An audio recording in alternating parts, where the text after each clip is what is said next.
नमस्कार, मैं doctor Anjali Dubey Gideon history channel में आपका स्वागत करती हूँ। आज की श्रृंखला को आगे बढ़ाते हुए हमारा आज का जो टॉपिक है वह है प्रथम कर्नाटक युद्ध। जैसा कि सर्वविदित है कि भारत में जो यूरोपीय आए थे तो उसमें पुर्तगीज़ आए थे, डच भी आए थे, अंग्रेज भी आए थे, डैन भी आए थे और फ्रांसीसी भी आए थे। लेकिन जो अंग्रेज और फ्रांसीसी हैं वो व्यापारिक प्रतिस्पर्धा के लिए आपस में लड़े और यह लड़ाई एक बार में संपन्न नहीं हुई, 3 लड़ाइयाँ हुई हैं जिनको हम 3 कर्नाटक युद्धों के नाम से जानते हैं। तो आज के इस वीडियो में हम प्रथम कर्नाटक युद्ध पर चर्चा करेंगे। प्रथम कर्नाटक युद्ध पढ़ने से पहले हमें कर्नाटक की स्थिति को समझना होगा।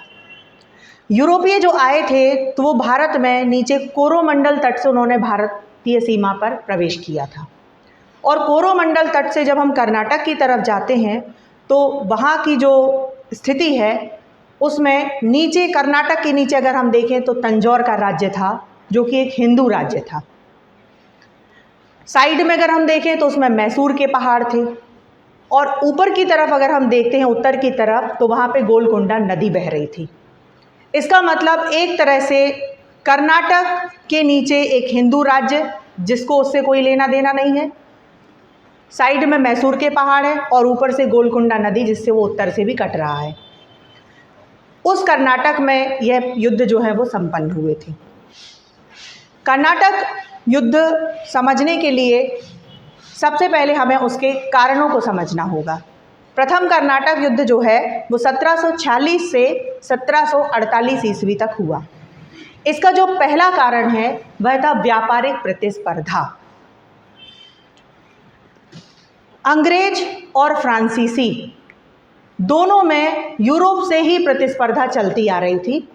बस अंतर इतना था कि अंग्रेजों की जल सेना बहुत अच्छी थी और फ्रांसीसियों की थल सेना बहुत अच्छी थी। जब ये दोनों कंपनियां भारत में व्यापार करने के लिए आई थीं तभी उसी समय फ्रांसीसी गवर्नमेंट ने ये कह भी दिया था कि आपको केवल व्यापार तक सीमित रहना है क्योंकि हमारी जल शक्ति इतनी अच्छी नहीं है। और जबकि इंग्लैंड की जल शक्ति बहुत अच्छी थी, लेकिन उसके बाद भी राजनीतिक कारणों से, व्यापारिक कारणों से ये आपस में लड़ पड़ी। तो पहला कारण था व्यापारिक प्रतिस्पर्धा। अंग्रेज चाहते थे कि भारत में व्यापार पर हमारा एक अधिकार हो जाए और जो फ्रांसीसी हैं वो चाहते थे कि भारत में व्यापार पर उनका एक अधिकार स्थापित हो जाए, जिसके कारण ये आपस में लड़ पड़े। दूसरा जो कारण है वो है 1740 का ऑस्ट्रिया का उत्तराधिकार युद्ध। 1740 में ऑस्ट्रिया में उत्तराधिकार युद्ध चल रहा था जिसमें एक का पक्ष अंग्रेज ले रहे थे और दूसरे का पक्ष फ्रांसीसी ले रहे थे। दोनों वहाँ आपस में लड़ने लगे और यही लड़ाई भारत में भी देखने को मिली। पूरे वर्ल्ड में जहाँ जहाँ भी अंग्रेज फ्रांसीसी रहेंगे वो आपस में लड़ते थे। इसके बाद हम प्रथम कर्नाटक युद्ध की अगर घटनाओं की बात करें तो घटनाओं को समझने से पहले हमें ये जानना होगा कि जो कर्नाटक का नवाब था उस समय उसका नाम था अनवरुद्दीन। और अंग्रेज और फ्रांसीसी दो शक्तियां आपस में लड़ रही हैं। इन दोनों के गवर्नर भी थे। जो फ्रांसीसी थे उनका गवर्नर का नाम था डुप्ले और जो अंग्रेज थे उनके गवर्नर का नाम था मोर्स। तो घटनाओं में सबसे पहला पॉइंट आता है डुप्ले की कूटनीतिक चाल। जो अंग्रेज गवर्नर मोर्स था उसने फ्रांसीसियों से लड़ने के लिए इंग्लैंड से अपनी एक सेना की टुकड़ी बुला ली थी और वह सेना कोरोमंडल तट से ऊपर चढ़ते हुए भारत आने वाली थी। यह बात जब डुप्ले को पता चली तो उसको ये बहुत अच्छे से मालूम था कि इतनी जल्दी फ्रांस से हमें सहायता नहीं मिलेगी। तब उसने एक चाल चली और उसका एक मित्र था मॉरिशस का गवर्नर जिसका नाम था लाबूर्दने। लाबूर्दने को अपनी सहायता के लिए उसने सेना सहित ऊपर बुलाया। दूसरी चाल डुप्ले ने ये चली कि लाबूर्दने की सेना जब तक आएगी हो सकता युद्ध शुरू हो जाए तो इसको कैसे कम किया जाए। तो डुप्ले नवाब अनवरुद्दीन के पास पहुंचा और उसने महाराज से कहा कि महाराज नवाब, ये अंग्रेज जो हैं वो भारत को या आपके कर्नाटक को युद्ध का अखाड़ा बनाना चाहते हैं। तो अगर आप चाहते हैं कि कर्नाटक में क्षति ना हो, जनधन की हानि ना हो, तो आप उन्हें मना कीजिए। नवाब अनवरुद्दीन को ये बात समझ में आ गई और नवाब ने अंग्रेज गवर्नर मोर्स को फटकार लगाई। चाहते हुए भी मोर्स अब युद्ध नहीं लड़ सकता था। कोरोमंडल तट जो अंग्रेजी सेना ऊपर आ चुकी थी, मोर्स ने अपनी सेना को ऑर्डर दिया कि अब तुम उसी कोरोमंडल तट से वापस चले जाओ। अंग्रेजों की सेना वापस हो गई, लेकिन लाबुर्दने ने जो मॉरिशस से सेना बुलाई थी वह कोरोमंडल तट को पार करके ऊपर आ गई। और इस तरह से हम देखते हैं कि डुप्ले की ये कूटनीतिक चाल सफल हो गई। दूसरी चीज़ हमें ये भी देखने को मिलती है कि अब डुप्ले के हाथ में सेना है जो मॉरिशस से आई है और मोर्स के हाथ में सेना नहीं है। इसके बाद घटनाओं में अगले पॉइंट पे हम चर्चा करेंगे, वो है फ्रांसीसियों का मद्रास पर अधिकार। डुप्ले बहुत अच्छा कूटनीतिज्ञ, राजनीतिज्ञ था। वह पुनः नवाब अनवरुद्दीन के पास गया और उसने कहा कि नवाब, अगर आप परमिशन दे दें तो हम मद्रास को जीत लें, क्योंकि मद्रास को वैसे भी अंग्रेज कैप्चर किए हुए हैं। नवाब ने डुप्ले से कहा भी कि अभी तो तुमने मोर्स को फटकार लगवाई है कि युद्ध ना किया जाए, फिर हम आपको कैसे परमिशन दें। तो डुप्ले ने नवाब अनवरुद्दीन से कहा कि अगर आप हमें मद्रास जीतने की परमिशन दे देंगे तो हम मद्रास आपको गिफ्ट कर देंगे। नवाब को ये बात समझ में आ गई और नवाब ने डुप्ले को परमिशन दे दी।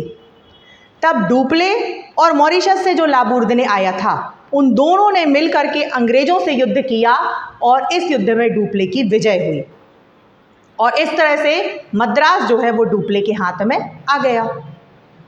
अब नवाब से जो बात हुई थी तो वो मद्रास डुप्ले नवाब को देना चाहता था, लेकिन बीच में जो लाबुर्दने मॉरिशस से आया है उसने कहा कि अगर मैं मद्रास फ्री में महाराज को दे दूंगा तो मुझे क्या मिलेगा।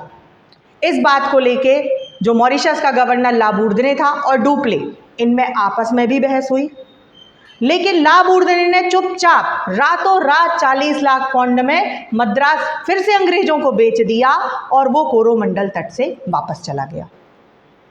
तो इस तरह से डुप्ले ने जो मद्रास जीत लिया था वो रातों रात मद्रास फिर से आ गया अंग्रेजों के हाथ में।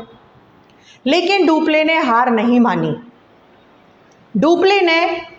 डुप्ले चूंकि बहुत अच्छा राजनीतिज्ञ था और उसको ये मालूम था कि हारे को हराना बड़ा आसान है। अंग्रेजों की अभी अभी हार हुई है, दूसरा परिस्थितियां ऐसी हैं कि ना अलग से सेना अंग्रेजों के हाथ में है और ना ही फ्रांसीसियों के हाथ में है। तो डुप्ले ने अपनी दम पे फिर से पुनः अंग्रेजों से लड़ा और मद्रास को फिर छीन लिया। तो इस तरह आप देखते हैं कि मद्रास वापस दोबारा फिर से डुप्ले के हाथ में आ गया। अब नवाब अनवरुद्दीन डुप्ले से कह रहे हैं कि आप हमें मद्रास दो, और लेकिन डुप्ले कह रहा है कि महाराज संधि वहाँ पे ख़त्म हो गई, हम आपको मद्रास देने वाले थे, लाबुर्दने ने दोबारा उसको बेच दिया, हमने फिर से लड़ा है, संधि वहाँ पे ख़त्म हो चुकी है। जब हम दोबारा अकेले लड़ रहे थे तो आपको मेरी सहायता के लिए आना चाहिए था, लेकिन आप नहीं आए, इसलिए मैं अब आपको मद्रास नहीं दूंगा। इस बात को लेके डुप्ले और नवाब अनवरुद्दीन इन दोनों में आपस में बहस हो गई, जो बाद में एक युद्ध के रूप में सामने आएगी। तो इस तरह से अब अगला पॉइंट आता है सैंटोम का युद्ध। नवाब अनवरुद्दीन और डुप्ले इन दोनों में मद्रास को लेकर के एक युद्ध होगा और वह युद्ध होता है सैंटोम नामक स्थान पर, इसलिए इसको सैंटोम का युद्ध भी कहते हैं। नवाब का कहना था मद्रास हमें दो और डुप्ले का कहना था कि संधि खत्म हो गई है, अब हम आपको मद्रास नहीं देंगे। तो डुप्ले, फ्रांसीसी गवर्नर डुप्ले और कर्नाटक के नवाब अनवरुद्दीन में युद्ध हुआ, जिसमें फ्रांसीसियों की छोटी सी सेना ने नवाब की बहुत बड़ी सेना को हरा दिया।